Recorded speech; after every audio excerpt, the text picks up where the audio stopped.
Assalamu alaikum warahmatullahi wabarakatuh. Good morning to all and welcome again in our online classes. आज की हमारी online class का जो subject है वो है हिस्ट्री, जिसमें हम चैप्टर नंबर 6 की बात कर रहे हैं, जिसका नाम है कंपनी सत्ताना आर्थिक असरों। कंपनी के इक़्तिदार के इक़्तिसादी हालत पे क्या असरात हुए, हम उसको पढ़ रहे हैं। लास्ट सेशन तक के हमने पढ़ा ज़राई शोबे में जमूद, मतलब में भारत जो ज़राती मुल्क था वो धीरे धीरे कैसा होता गया, पायमाल होता गया। धीरे धीरे उसकी तरक्की की राह मुखालिफ हो गई और भारत में जो किसान मज़दूर थे वो बेहाल और गुर्बत के मारे कितने तो बेरोज़गार हो गए और कितने मौत के शिकार बने। इसी के चलते अभी हम बात करेंगे कि अंग्रेज़ों ने भारत में जो नकदी फ़सलों की शुरुआत की थी, लास्ट सेशन में हमने इसको पढ़ा। उसकी वजह से क्या हुआ कि नकदी फ़सलें जो कम वक्त में जो फसलें मिल जाती थी, उग जाती थी, उसका इस्तेमाल शुरू हुआ। लेकिन उन नकदी फ़सलों से ज़मीन को बहुत ही भयंकर नुकसान हुआ और इसी के चलते भारतीय किसानों ने ज़्यादातर अनाज की खेती पर ध्यान नहीं दिया और अनाज की खेती ना होने से क्या हुआ, भारत में आई बहुत ही ख़तरनाक भयंकर गरीबी और कहत साली। जैसे हमने पढ़ा कि कॉर्नवालिस ने जो अलग अलग पॉलिसी अपनाई थी, जो महसूल वसूल की जो पॉलिसी थी, उसकी वजह से तो ऑलरेडी ही भारत के जो किसान थे, ज़मींदार थे, वो तो पायमाल हो ही चुके थे, गरीब हो ही चुके थे। लेकिन भारत में जो कहत साली गरीबी आई, उससे भारत के किसानों की, इवन भारत के जो आवाम थी, उनकी भी हालत बहुत ही ज़्यादा खस्ता हो गई। तो आइए हम समझते हैं कि गरीबी और कहत साली में भारत में उस वक्त क्या मंज़र था। गरीबी और कहत साली, ये हमारा next last and also important topic है। गुजराती में इसे कहेंगे हम गरीबी यानी दुष्काल या फिर दुकाल भी कह सकते हैं। फ़र्स्ट ऑफ ऑल तो ये चीज़ समझना चाहिए कि कहत साली या दुकाल है क्या। तो जो अनाज की कम पैदावार होती है, ज़मीन जिसमें पानी की कमी से आपको बंजर नज़र आ रही है, कुछ इस तरह से जिस पे हम कोई चीज़ की पैदावार कर ही नहीं सकते, ना तो अनाज की ना और कोई चीज़ के, जिससे लोग भूखमरी के शिकार होते हैं, फाका कशी के शिकार होते हैं और अनाज की कमी की वजह से, फाका कशी की वजह से लोग मौत के शिकार बनते हैं।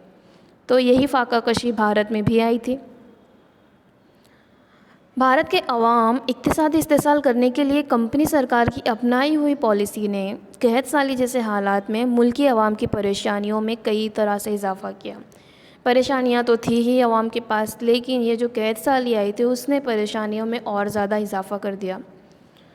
वाइसरॉय कैनिंग के दौर में आगरा राजपूताना ने इस पंजाब में ईस्वी सन 1861 कहत पड़ा, लेकिन लोगों को राहत देने के लिए कोई इक़दाम नहीं उठाए गए। वाइसराय सर जॉन लॉरेंस के दौर में भी उड़ीसा में भयानक कहत पड़ा, जिसमें तकरीबन 20 लाख लोगों की फाका कशी से मौत हुई। पेज नंबर 40 पर आपको देखना है। आई होप सो कि अभी सबके पास किताबें आ चुकी होगी, क्योंकि ऑलमोस्ट हमारा सिलेबस बहुत ही आगे बढ़ चुका है। तो पेज नंबर 40 पर आपको थियोरी से कनेक्ट करना होगा इस चीज़ को, तो आपको समझ में आएगा। तो हम बात कर रहे थे कि उड़ीसा में भी भयानक कहत पड़ा, जिसमें 20 लाख लोगों की मौत हो गई, लेकिन फिर भी सरकार की तरफ से उसके लिए कोई ख़ास इकदाम नहीं उठाए गए थे। 2 साल बाद ही राजपूताना ने इस बुंदेलखंड में जब कहत पड़ा तब फाका कशी से कई जाने गई,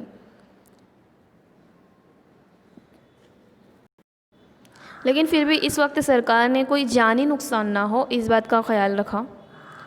इसी तरह वाइसरॉय नॉर्थ बुक ने जब बंगाल बिहार में कहत पड़ा तब बर्मा से बड़े पैमाने पर चावल मंगवा कर रखा गया था। थोड़ा बहुत ब्रिटिश सरकार ने किया, क्योंकि 20 लाख जितने इतना ज़्यादा जब आंकड़ों में किसी की मौत होगी तब उन्हें कोई इकदाम उठाने पड़े, और इसीलिए वाइसरॉय नॉर्थ बुक ने, उसका नाम याद रखना है आपको, जब बंगाल और बिहार में कहत पड़ा था उसने बर्मा से चावल मंगवा कर रखे, बिकॉज अनाज की कमी से ही ये सारी चीज़ें हो रही थी। वाइसरॉय लिटन की कारकिर्दी की इब्तिदा कहत से हुई थी। सन ईस्वी सन 1874-78 के 2 सालों के दरमियान मद्रास, चेन्नई, हैदराबाद, पंजाब और वस्ती हिंद के किसी न किसी हिस्से में कहत पड़ा। मीन्स के ओवरऑल हर जगह हर हिस्से में कहत तो पड़ा ही था। तकरीबन 7.5 लाख लोगों की अमवात हुई। याद रखना ये आंकड़ा कोई हज़ार की गिनती में नहीं था, लाखों की गिनती में था। तो तकरीबन 7.5 लोगों की अमवात हुई, लेकिन हुकूमत ने कहफ़ज़दा अफराद के लिए कोई खुसूसी इक़दाम नहीं उठाए। करोड़ों रुपयों की मलकियत बर्बाद हुई, फिर भी करज़न ने इसके लिए कोई ख़ास इख्तियार नहीं किए थे। हकीकतन वायसरॉय लिटन के वक्त में हुकूमत ने कैद साली पॉलिसी मरतब करने के लिए बेइंतहा खर्च किया। उस पर भी सब मिलाकर तकरीबन 50 लाख अफराद की मौत वाक़ई हुई, 20 लाख एकड़ ज़मीन बिना जुताई रही और 2.50 करोड़ रुपया महसूल का भी जाने दिया गया। मतलब यहाँ पर इनका महसूल भी माफ़ किया गया, बिकॉज़ ऑलरेडी आवाम जो थी वो भयंकर कैद साली के अंदर उसकी शिकार हुई थी, तो महसूल कहाँ से वसूल करते। लेकिन इस भयानक नुकसान की वजह से हुकूमत की मुस्तकिल कैद साली पॉलिसी की बुनियाद डाली गई। अब ये बुनियाद किसने डाली, तो सर रिचर्ड एस्टची की सदारत में एक कैद साली कमेटी का इनेकाद किया। मतलब एक कैद साली कमेटी बनाई गई, प्रॉपर इसी चीज़ के लिए कमेटी बनी। इस कमेटी ने कैद ज़दा इलाकों को किसी तरह मदद दी जाए इन उसूलों के लिए कई मशवरे दिए। याद रखना है कि पहले इसके लिए कोई इक़दाम नहीं उठाए गए थे, लेकिन जब करोड़ों लोग, हज़ार से लाख और लाख से करोड़ों में जो एक संख्या तब्दील हुई, इसीलिए उन्होंने एक कमेटी बनाई। निज़ हुकूमत को हर साल अपने बजट में से 1.5 करोड़ रुपया कैद साली के लिए अलग रखना कि जिसमें से कैद के वक्त रेलवे, नहरें वगैरह बनाने के काम किए जा सके। नहरें और रेलवे इसीलिए बनाए जा सके कि अनाज की कमी की वजह से कहीं और से हम अनाज इजीली मंगवा सकें। इसके अलावा कैद राहत के लिए हो सके वहाँ तक सूबाई हुकूमत को खर्चे बर्दाश्त करना, मरकज़ी हुकूमत को ज़रूरत पड़ने पर ही मदद के लिए शामिल करना, ऐसा तय किया गया। इस तरह वायसरॉय लिटन कैद साली पॉलिसी के मेमार के तौर पर मशहूर हुए। याद रखना है, वायसरॉय लिटन। इसकी बनाई गई पॉलिसी पर मुस्तकबिल में कैद वक्त राहत हुई।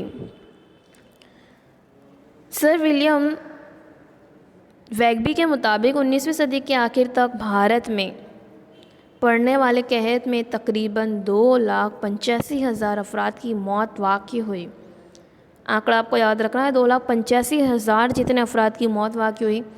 और कैद साली की वजह से गुर्बत वगैरह में तनासुब बढ़ा, मौत का तनासुब में इजाफ़ा हुआ और कई लोग फाका कशी गुर्बत की वजह से मौत के घाट उतर गए। तो ये था हमारा टॉपिक, नॉर्मल सा छोटा सा गरीबी और कैद साली, लेकिन बहुत ही ज़्यादा इम्पॉर्टेंट है। हमें याद रखना है कि किस तरह से भारत में जब हमें आज़ादी मिली तो जो भारतीय आवाम थी किस तरह से अलग अलग दौर से हो गुज़रे, तब जाके हमें आज आज़ादी मिली है। तो पेज नंबर 40 पर है, इस चीज़ को एक बार फिर से पढ़िए, समझिए। यहाँ पर हमारा चैप्टर नंबर 6 कंप्लीट होता है। चैप्टर नंबर 7 तो मैंने ऑलरेडी इसके पहले चला चुकी हूँ, हमारा वो चैप्टर भी कंप्लीट हो गया है। नेक्स्ट सेशन में हम चैप्टर नंबर 8 की बात करेंगे। चैप्टर नंबर 8 की शुरुआत होगी।